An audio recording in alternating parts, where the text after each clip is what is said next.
Everyone, I'm Luis from LuisRevere.com, and I want to welcome you to my second episode or video blog of track by track. Something that I decided to do just because I wanted to talk a little bit more about music and the bands I like, and hopefully other people will relate or be interested in hearing it. On this one, I'm going to be talking about an album that I have to confess. I mean, when it was released, I took it everywhere with me. Um, I took it to school when we had field days and stuff like that, where we could bring Walkmans, and uh, I would listen to this record all day long. Um, I would take it to I went with my father when he played golf, and I just listened to the album while he played. Uh, I took it everywhere, I have to admit. And when I was in school back in '91, where the album was released, they were my favorite band, and still are among my favorite bands. And I'm talking about Guns N' Roses. Now, many people, when they talk about Guns, they pick Appetite for Destruction, and by all means, it's an amazing record. But for me, I am more of a fan of Use Your Illusion 1 and 2. I consider them one album, even though they were released separately.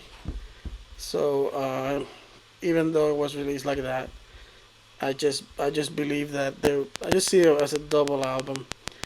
Uh, so, it's so much greater than for me, than Appetite. And I'm gonna go track by track. So this video, I'm gonna try to be short because it is a double record and it has a lot of tracks on it. When it comes to the record itself, I know some people it's a little bit eclectic, uh, just like the Beatles' White Album. It has songs, the last few that feel like throwaway songs that maybe they should have. But I like the White Album. I love those songs. And this is a more, I mean, you get to see who did what a little bit more than Appetite. So we get good songs from Easy, Duff, Axel. For me, I think Axel is the best writer in the group in terms of lyrics.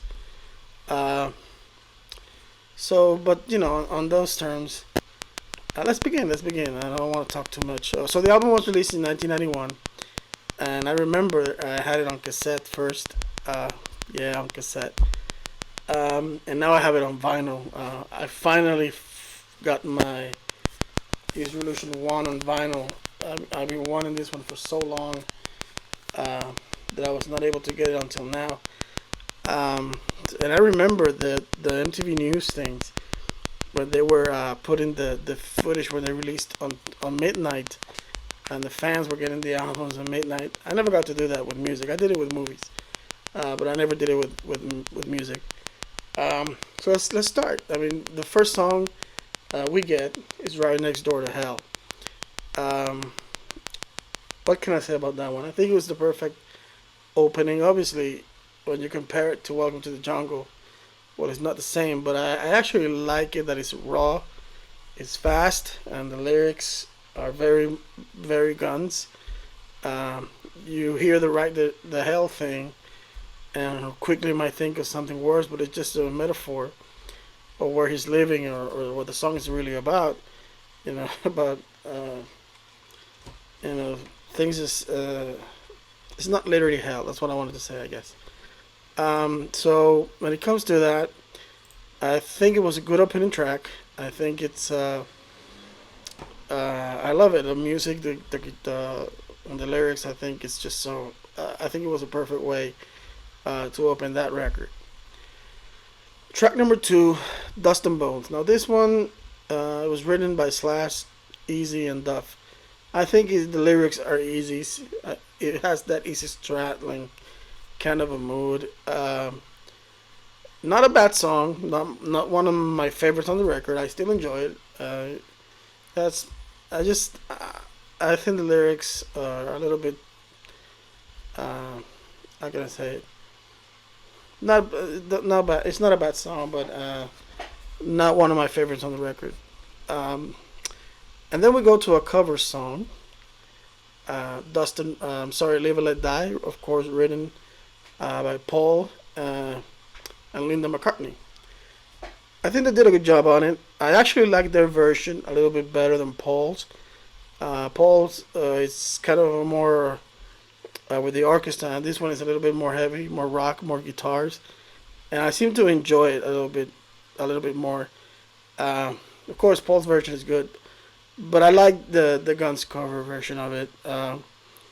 And I love the song before I even knew who Paul McCartney was, because I became a Beatles fan after Guns and all that, and the heavy metal phase. The fourth track is "Don't Cry." "Don't Cry" considered like the first part of the video trilogy, which I think the video was really weird, but I really like it. And the song is just simple. It's a simple love song, but I love it. And Rose invited Shannon Hoon from Blind Melon to sing with him, which is really good. I mean, Axel didn't have to do that to Shannon, who was, I think, Blind Melon wasn't around yet. I think they hadn't released their record yet. So that song, I love the I like the lyrics, and I like the guitar solos and the video. The video was really cool. Perfect Crime, that's the fifth track, and it's really raw, really heavy metal, really interesting lyrics. Um, this record, the language, it just a little. Sometimes it gets a little bit out of hand. This one is one of them, but I love the lyrics. I love the song. Um, the sixth track is "You and the First." Now this one is an acoustic, little ballad written by Easy, and I've always loved it. This one I really loved. I mean, I listen to it constantly. I still do. I think it's a good song. The band really plays on it really well. I don't know if the instrumentation, if it has dobro and all other kind of acoustic things. Axel sings beautiful as a backup vocal with Easy as they sing together. It's a cool little acoustic song, kind of like a breakup of a couple, or someone just telling the ex that calm down or something. So I think it's a cool little track, little acoustic, little thin little song that they just included. The eighth track is "Back Off Bitch." This one is one of the. I mean, I like it. I like the lyrics. I like the song. It was written, I think, for Appetite actually, but it was not included on Appetite. It's a good song. It's like I said. I mean, not the. I think I would put it with Dust and Bones and songs that I enjoy, but they're not my favorites. Along with this one, number 9, Double Tucking Jive. I love the melody and the rock and the instrumental part of it. When the lyrics are over, this one was written by Easy. When the lyrics are over, I love Slash's solo on it, and the instrumental part that follows and ends on an acoustic note. Beautiful. I think it's great, and it shows the talent that band had musically. The lyrics, they're fun, they're cool. I mean, they're just a little bit, but they're very easy. Let's just leave it at that. And number 10, you get November Rain. What can I say? November Rain is a masterpiece in my opinion, and it's not even the best one on the record. I'm gonna leave that for later. Uh, November Rain, I think is Axel masterpiece. It's Axel's masterpiece. He wrote it. I got to listen finally to the demos when they were released on the Appetite anniversary, and right from the demo, I mean, it sounded better on the user edition version, but it was sounding beautiful even then. With the acoustic first one, I think it was more acoustic than the piano. But vocally, Axel was always there. And one thing, I love Axel's voice. I know that I don't know. I just love his falsetto voice and his vocal. I mean, he takes a song, and I'm getting off topic a little bit. You take "Free Falling," that's a Tom Petty song. Check the performance where Tom Petty sings it with Axel. And Axel, I think Tom Petty even in a few things, in a few moments, he doesn't even sing. I think Axel just kind of like made it his, and I don't think he meant it in a bad way. I think Tom Petty was having fun. I just love Axel's voice. I think he has a great ability to, and Anyway, but November Rain, I think the lyrics, I love the words, and I love the bridge. I just think it's such a beautiful lyric to put when he's saying that it's hard to keep an open heart when even friends are out to harm you. You know, but if you can heal this broken heart, wouldn't time be out to charm you? It's just such a beautiful lyrics, and you get two of Slash's or three of Slash's best guitar work. Simple but just so effective. It's just such a perfect song for me. I love it. I just love November Rain. The 11th track, we're getting The Garden. Um, the Garden featuring Alice Cooper. And I think that was a good track. That was a good song. I like the lyrics on it, and just give me a second. My cat wants to get in. Sorry about that one.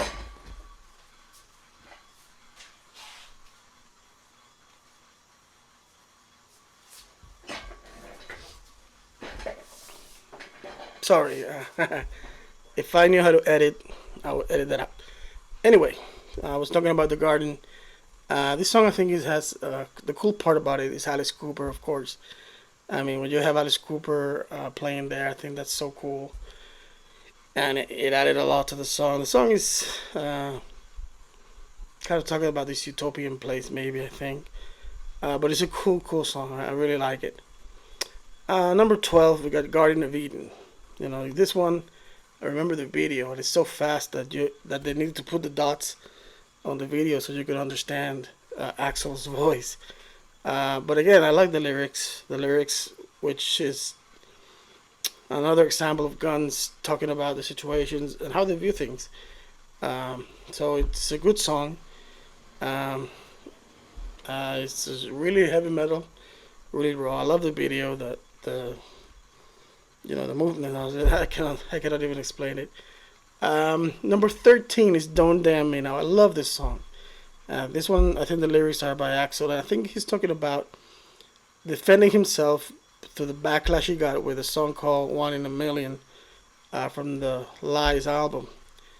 So I think he's basically defending himself, that he was just expressing himself. I think that's what the song is mainly about. It's like don't criticize me for expressing myself. So I love that song. I love the lyrics and I love the music on it. It's a great song. Number 14, we got Bad Apples. Bad Apples is a cool track. Um, it's kind of like I like it. I really enjoyed the song. Dead Horse, number 15. This one is by Axel. I love the words on it. I love the music. I love the beginning with the acoustic feeling of it, and Axel playing the guitar. So it's a great song and a great lead into the last song of the first album of the first Illusion, which is Coma. Okay, Coma for me is Gun's masterpiece. I loved it from the first moment I heard it. I think you have bands, and this is not to put anyone down, but you got bands like Metallica that had 10-minute songs, but they were just music, which is great.